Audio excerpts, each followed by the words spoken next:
बात कर रहे थे कि सूर्य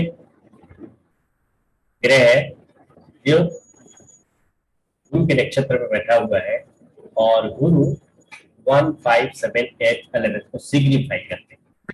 इन सब का अलग अलग अर्थ है। ये सभी घटनाएं अलग अलग घटित हो रही है, परंतु ये एक कॉम्प्लेक्स कोड भी दिखाते हैं। जिस कोड को डिकोड करना है तब हम प्रेडिक्शन कर सकेंगे। किस तरह से डिकोड करेंगे हम लोग? तो बड़ा आसान है, मुश्किल नहीं है डिकोड करना। 1, 5, 7, 8, 11 इसके लिए क्या है कि कोई भी घटना जब घटित होती है जीवन में तो वो अकेले किसी एक भाव के एक्टिव होने से नहीं होती।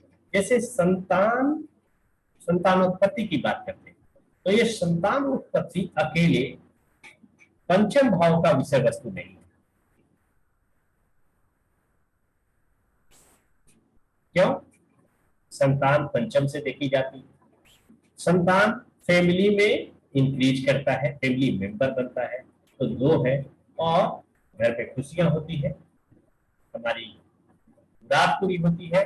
तो ये तीन भाव जो है ये मिल करके संतान के भाव को, संतानोत्पत्ति के चाइल्ड बर्थ को डिनोट करते हैं। ये 5 to 11 ये हमारे लिए क्या बन गए? ये बन गए कस्ट्स। और इसको आप और ज्यादा लिख सके ढंग से तो group of casts. Group of cast is responsible for every event. जितनी भी इवेंट होती है, घटनाएं घटती है, वो ग्रुप ऑफ कस्ट के साथ होती है, अकेले नहीं घटता।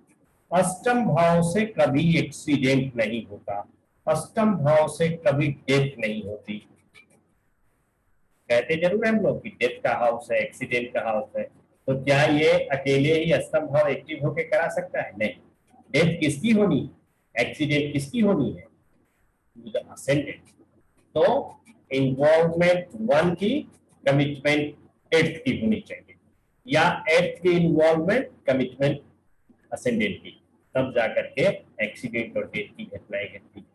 तो कुछ भाव है जिन भावों को हम अगर सीरीज चेंज कर देंगे, सीरियल चेंज कर देंगे, सीक्वेंस बदल देंगे, किसी किसी के साथ रख देंगे तो घटनाओं में परिवर्तन हो जाएंगे। जैसे हम यही 1, 5, 7, 8, 11 है, इसी को लेकर के चलते हैं और देखते हैं कि घटनाएं किस तरह से अलग अलग रूप धारण कर सकती है।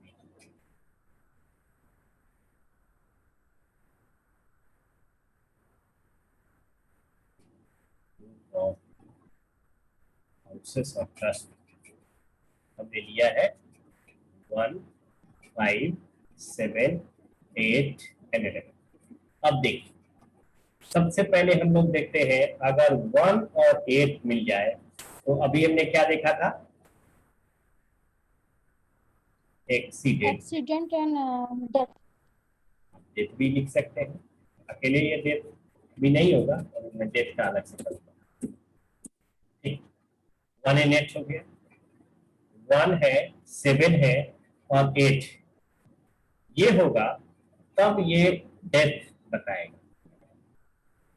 मारक भी उसमें आना चाहिए। आप जानते हैं मारक 2 और 7 को मारक कहते हैं, और उसके साथ साथ इंक्लूड हो जाता है एक बाधक। बाधक या तो 11 हो सकता है, 9 हो सकता है, या फिर 7 हो सकता है। तो यहाँ पर मारक के साथ साथ बाधक भी बन जाता है, तो इसलिए डेथ लिखा जा सकता है, कहा जा सकता है।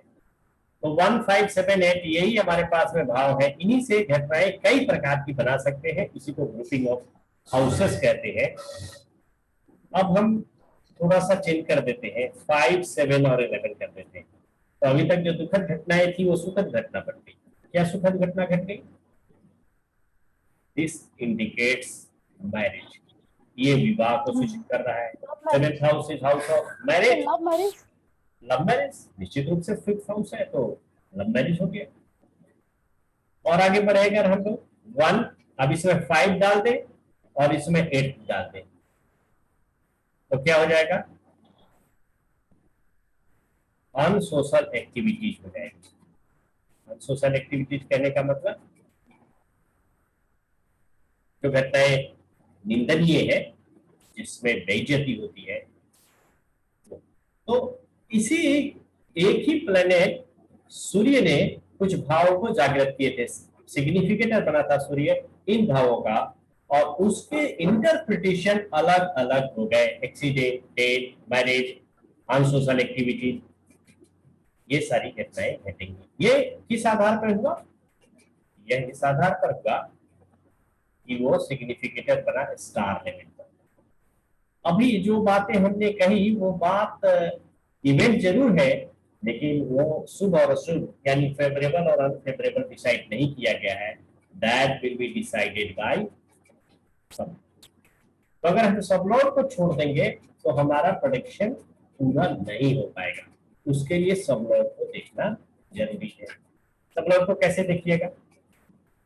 अगर सपोज कीजिए कि सब लॉर्ड मून है and moon is in house of 11, तब क्या हो जाएगा? 11th होने से 11th होने से ये एक्सीडेंट तो होगा मगर डेथ नहीं होगी,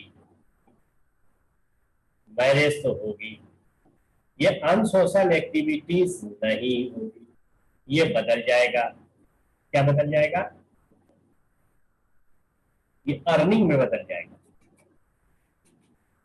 ठीक है, अर्निंग, अर्निंग कैसे हो जाएगी?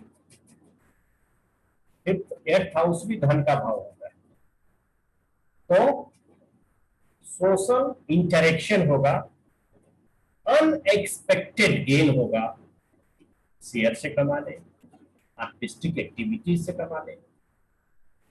ठीक है, ये इस प्रकार से हम इंटरप्रिटेशन कर सकते हैं। सपोज कीजिए अगर ये मून 11 में ना होता और ये 12 में होता, तब क्या होता? तो जितनी बातें हम लोगों ने यहाँ कही है ये सारी सही हो जाती। तो सब बड़ा रोल अदा करता है, सबको हमें देख करके चलना है, उसके आधार पर हम लोग प्रेडिक्शन सही सही कर पाएंगे। ठीक है, अगर कोई क्वेश्चन हो तो आप लोग पूछ सकते हैं, मैं बाद में जवाब दे दूंगा। आज के लिए इतना ही। सर अगर किसी को जैसे बोलते हैं ना पैतृक संपत्ति, उसके लिए अगर आएगा कि नहीं आएगा? जैसे 2, 5, 8, 11 देखेंगे, खाली 2, 8, 11 देखेंगे सर, कि 10 भी इंक्लूड होगा उसमें? 5 क्यों लेना चाहते हैं आप? 2 कह रहे हैं, वही तो 2 और हाँ 8 ठीक है, और 11 और 10, 11 तो हो गई और 10 भी होगा क्या सर? ये सब आप भाव किस आधार पर ले रहे हैं ये बताइए। सर गेन का होता है, 11 इज गेन के लिए होता है। ठीक है, और तो 2 इज चाहिए वेल्थ है हमारा, बैंक बैलेंस बढ़ेगा। जी। ठीक है, और 8 इज वो अनएक्सपेक्टेड या यस, पैतृक कुछ सही सही है। सर 10 होगा कि नहीं होगा जैसे ऐड? 10 हो भी सकता है, ऐसा नहीं है कि 10 नहीं हो सकता है, 10 भी हो सकता है। 10 क्या है? ऐसे तो कार्य का होता फादर है। का धन है। ठीक है, हाँ फादर का। हाँ उसका भी इन्वॉल्वमेंट होना जरूरी है, वो धन फादर का है, इसलिए वो हाउस एक्टिव होना जरूरी है। समझ गए? तो ऐसा नहीं है कि 10th नहीं होगा तो नहीं मिलेगा, 8th है तब भी आ रहा है। ठीक है, और सर खाली 8 और 11 हो या 2, 8 हो तो मतलब फिर वो दूसरा चीज में चला जाएगा हाँ मतलब अनेक वो? बातें हैं उसमें। 8th एंड 11th होने का अनेक मतलब है।